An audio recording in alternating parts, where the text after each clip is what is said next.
এবং ইসি যেভাবে পুনর্গঠিত হয়েছিল সে আইনটারও পরিবর্তন করতে হবে এবং ঐক্যমত কমিশনের যে নতুন যে সিস্টেমগুলো আছে সেটা অনুযায়ী এই ইসিতে যারা সাংবিধানিক প্রতিষ্ঠান অনুযায়ী নিজের ভালো কাজের পরিচয় দিয়েছেন তাদেরকে রাখা যেতে পারে, কোনো ব্যক্তি আকারে নয়।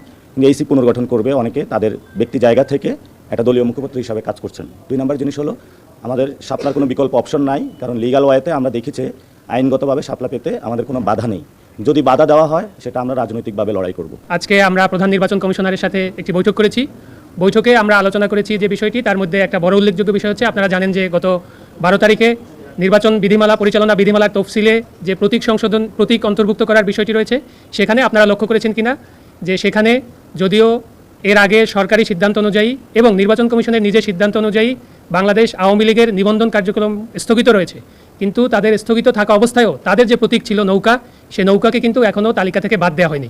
তো আমরা এই বিষয়টি কমিশনের নজরে এনেছি যে আইনগতভাবে আপনারা নৌকাকে এই যে তালিকা, এই তালিকার ভিতরে রাখতে পারেন না যতক্ষণ না এটি সরকার তাদের এই আওয়ামী লীগের উপরে যে সাময়িক নিষেধাজ্ঞা আছে সেটি তুলে নেয় অথবা আদালতের মাধ্যমে অন্য কোনো নির্দেশনা আছে।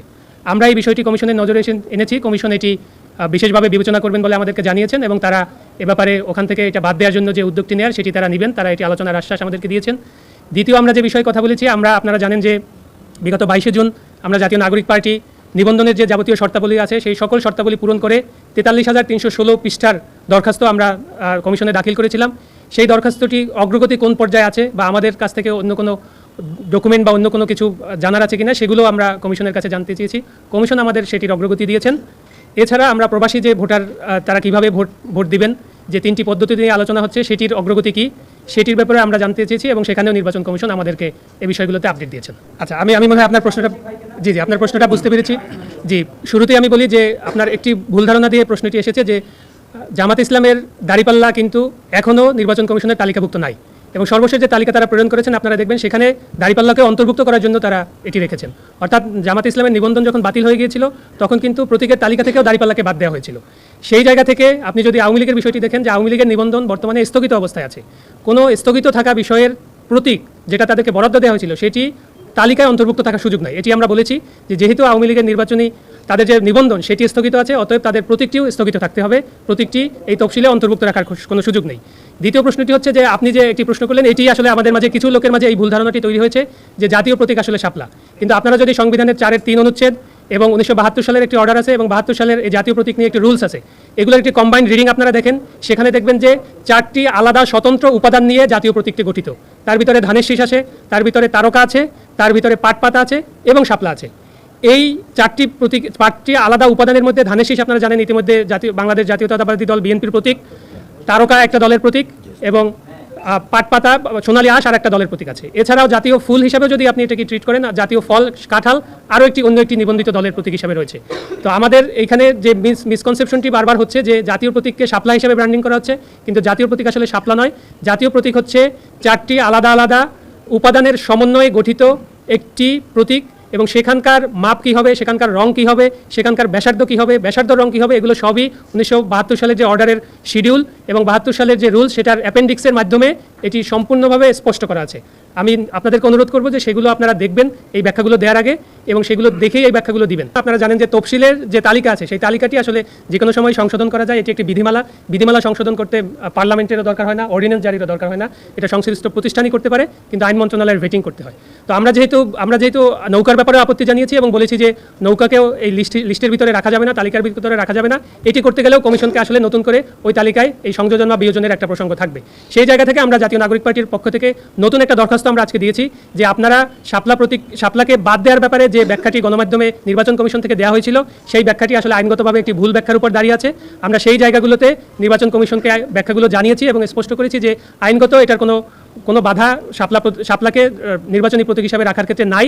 সেক্ষেত্রে আমরা নতুন একটি দরখাস্ত আজকে নির্বাচন কমিশনে জমা দিয়েছি যে শাপলাকে আগে এই প্রতীক হিসাবে তালিকায় অন্তর্ভুক্ত করা এবং জাতীয় নাগরিক পার্টি যদি নিবন্ধনের শর্ত পূরণ করতে পারে এবং নিবন্ধন দেওয়ার ব্যাপারে ইতিবাচক সিদ্ধান্ত গ্রহণ করে তখন যেন আমাদেরকে এটি বরাদ্দ দেওয়া হয়। 3টা প্রতীক আসলে আমরা চাইনি। আপনারা যেটা দেখবেন যে নির্বাচন কমিশনের যে একটা প্রেসক্রাইব ফর্ম ছিল সেখানে দফা 6 উল্লেখ করা ছিল যে আপনারা দল হিসাবে কোন প্রতীক আপনাদের বরাবরে সংরক্ষণের জন্য আবেদন করেন। সেখানে আমরা শাপলাকে আবেদন করেছিলাম। আমরা আরও অপশন হিসাবে দ্বিতীয় এবং তৃতীয় আরও 2টা অপশন দিয়েছিলাম, কিন্তু শুরু থেকেই আমাদের প্রধান এবং একমাত্র লক্ষ্যই ছিল শাপলাকে প্রতীক হিসাবে আমাদের পক্ষে সংরক্ষিত রাখা যেন হয় সেটির ব্যবস্থা করা। আমাদের আগে অন্য একটি দল চেয়েছিল বলে আমরা দেখতে পেয়েছি সেক্ষেত্রে আমাদের ব্যাখ্যাটি হলো, যেহেতু ওই নিবন্ধিত রাজনৈতিক দল তারা যখন নিবন্ধন পায় তখন রাজনৈতিক নির্বাচন কমিশন থেকে তাদেরকে কেতলি মার্কা বরাদ্দ দেওয়া হয়েছিল। তারা যদি নতুন করে আবার এই প্রতীকটি চেঞ্জ করতে চায় তাহলে তাদের কিছু ফর্মালিটিস আছে, তাদের অনেক বেশি বার্ডেন আছে, যেটা আমরা নতুন দল হিসেবে নাই। আমরা চেয়েছি যে এইটা তালিকাভুক্ত করে আমাদেরকে বরাদ্দ দেওয়ার জন্য, প্রথমত। দ্বিতীয়ত হচ্ছে, নির্বাচন কমিশন যখন নীতিগত সিদ্ধান্ত নিয়ে এই বিষয়টি আইন মন্ত্রণালয়ে ভেটিংয়ের জন্য পাঠিয়েছিল, যেখানে শাপলাকে রাখা হয়নি, এরপরে কিন্তু ফার্স্ট অ্যাপ্লিকেশনটা নিয়ে আমরাই এসেছি। অর্থাৎ আপনি যদি আইনগত বিষয়টি বিবেচনা করেন তাহলে আজকে এই নীতিগত সিদ্ধান্তটি গ্রহণের পরে নতুন করে কে এই প্রতীকটি বরাদ্দের জন্য আবার আবেদন করলো, তার একটা অন্যতম লেজিটিমেট রাইট তৈরি হয়ে যায় এই প্রতীকটি বরাদ্দ পাওয়ার। সেক্ষেত্রে আমরা মনে করছি যে শাপলা পাওয়ার আমাদের কোনো আইনগত ব্যারিয়ার নেই। নির্বাচন কমিশন তো একটা সাংবিধানিক প্রতিষ্ঠান, আপনারা জানেন। আমরা কখনোই কোনো প্রতিষ্ঠানকে চ্যালেঞ্জ করি না, আমরা প্রতিষ্ঠানের কাজগুলোকে সবসময় চ্যালেঞ্জের ভিতরে রাখতে চাই, এবং এটা একটা গণতান্ত্রিক পরিবেশে এটা একটা জবাবদিহিতারও জায়গা, যে কোনো সময় যে কোনো সাংবিধানিক প্রতিষ্ঠান বা যে কোনো বিধিবদ্ধ প্রতিষ্ঠানকে একটা জবাবদিহিতার মধ্যে রাখতে হয়।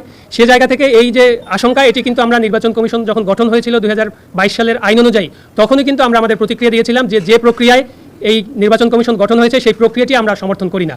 সেই অবস্থান আমাদের এখনো বর্তমান আছে, এবং আপনারা জানেন যে আমরা ঐক্যমত্য কমিশনের যে সংস্কার প্রস্তাবগুলো নিয়ে আলোচনা হচ্ছে, সেখানেও নির্বাচন কমিশন সহ অন্যান্য সাংবিধানিক প্রতিষ্ঠানের নিয়োগগুলো যাতে স্বচ্ছ এবং সুন্দরভাবে হয়, সেখানে কিন্তু আমাদের আলাদা প্রস্তাবনা আছে, এবং সেটার জন্য আমরা কথা বলছি। আমরা আশাবাদী যে আমরা যে আইনি ব্যাখ্যাগুলো দিয়েছি এগুলো কমিশন বিবেচনা করবেন, এবং এখন যে পরিস্থিতি দাঁড়িয়েছে যে আমাদের এই আজকের দরখাস্তের পরে কমিশন এটা যদি না করে, তাহলে আমাদের চেয়েও ভালো আইনি ব্যাখ্যা তাদেরকে দিয়ে জনগণকে কনভিন্স করতে হবে। Thank you so much.